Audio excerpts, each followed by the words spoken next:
যেন আমাকে শাহাদাতের মরণ দান করেন। সুবহানাল্লাহ।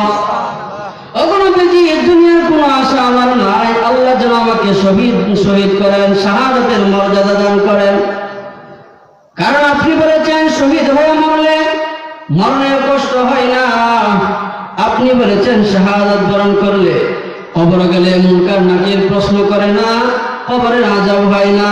ওগো নবীজি, আপনি বলেছেন শহীদ হয়ে যদি কোনো ব্যক্তি মরণ হয়, শহীদ হয়ে মৃত্যুবরণ করে, হাসরের ময়দানে তার কোনো হিসাব নিকাশ নাই।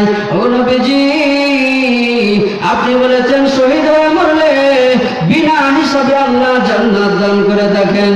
ওগো নবীজি, আমার দুনিয়ার কোনো চাওয়া পাওয়ার নাই, আপনি আল্লাহর কাছে দোয়া করুন, মহান আল্লাহ যেন আমাকে শাহাদাতের মর্যাদা দান করেন।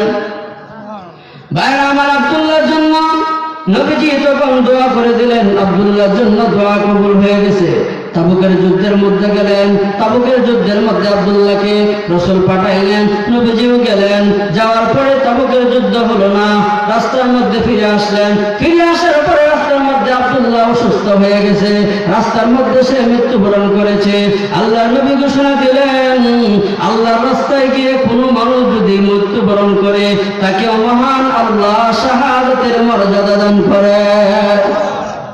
কি বলেন ঠিক?